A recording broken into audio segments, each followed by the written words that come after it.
नमस्ते। तो दोस्तों, रंगों का त्योहार, खुशियों का त्योहार होली आ गया है। आप सभी को इस प्यारे से त्योहार की ढेर सारी शुभकामनाएं। ये वो समय है जब हम सारे गिले शिकवे भुलाकर बस एक दूसरे को प्यार के रंग में सराबोर कर देते हैं। पर हम सब हर साल इतने धूमधाम से होली मनाते हैं, रंग खेलते हैं। लेकिन क्या कभी सोचा है कि इस सब के पीछे की असली कहानी क्या है? ये जो होली का दहन होता है, वो आखिर हम करते क्यों हैं? चलिए आज इसी कहानी की गहराइयों में उतरते हैं। तो ये कहानी है बहुत बहुत पुराने समय की।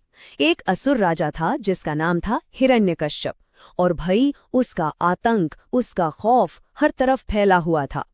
उसका घमंड इतना बढ़ गया था कि उसने खुद को ही भगवान कहना शुरू कर दिया। सोचिए, और सिर्फ कहा ही नहीं, पूरे राज्य में ढिंडोरा पिटवा दिया कि आज से कोई किसी देवी देवता को नहीं पूजेगा। पूजा होगी तो सिर्फ और सिर्फ राजा हिरण्यकश्यप की।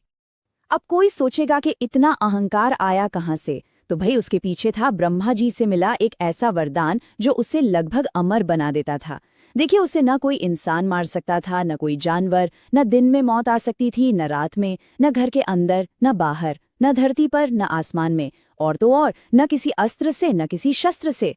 इस वरदान ने ही उसे ये यकीन दिला दिया था कि उसे कोई नहीं मार सकता। लेकिन देखिए किस्मत का खेल। इसी हिरण्यकश्यप के घर में जन्म हुआ उसके बेटे प्रहलाद का।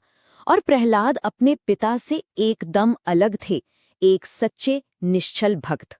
एक तरफ था पिता हिरण्यकश्यप, जो चाहता था कि सब उसे पूजें, और दूसरी तरफ था बेटा प्रहलाद, जो दिन रात बस भगवान विष्णु की भक्ति में डूबा रहता था। पिता ने लाखों बार धमकाया, गुस्सा किया, पर प्रहलाद के होठों से ओम नमो नारायण का जाप कभी नहीं रुका।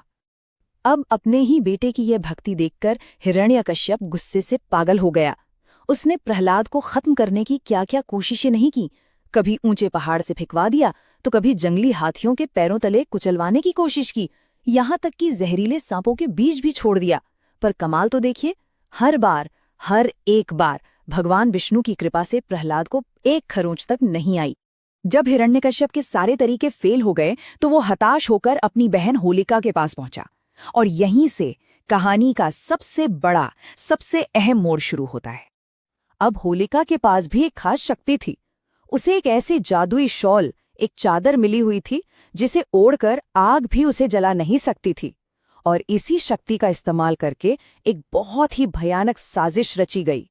और ये पलना असल में दो तरह के विश्वास का इम्तिहान था। एक तरफ थी होलिका, जिसे अपनी उस जादुई चादर पर घमंड था, पूरा भरोसा था कि आग उसका कुछ नहीं बिगाड़ सकती। और दूसरी तरफ थे नन्हे प्रहलाद, जिनका अपने भगवान विष्णु पर विश्वास अटूट था कि वो उनकी रक्षा जरूर करेंगे। तो योजना के मुताबिक रात ने एक बहुत बड़ी चिता जलाई गई। होलिका उसी जादुई चादर को ओढ़कर प्रहलाद को अपनी गोद में लेकर आग के लपटों के बीच बैठ गई। वो सोच रही थी कि प्रहलाद जल जाएगा और वो बच जाएगी। लेकिन तभी हुआ एक चमत्कार। अचानक हवा का एक ऐसा तेज झोंका आया कि वो जादुई चादर होलिका के ऊपर से उड़ी और सीधा भक्त प्रहलाद को ढक लिया। और फिर नतीजा क्या हुआ?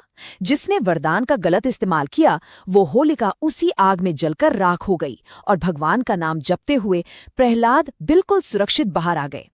बस यही वो घटना है जो हमें सिखाती है कि बुराई पर अच्छाई की जीत कैसे होती है। और इसी दिन से एक नई परंपरा की शुरुआत हुई। आज भी हम होली से एक रात पहले जो होलिका दहन करते हैं ना, वो इसी कहानी की याद में करते हैं। ये आग सिर्फ लकड़ियों को नहीं जलाती, ये हमारे अंदर के अहंकार, नफरत और हर बुराई को जलाने का प्रतीक है। ये हमें याद दिलाती है कि सच्ची भक्ति और अच्छाई के सामने बड़ी से बड़ी बुराई भी टिक नहीं सकती। और फिर इसी बड़ी जीत की खुशी में अगले दिन मनाया जाता है रंगों का त्योहार।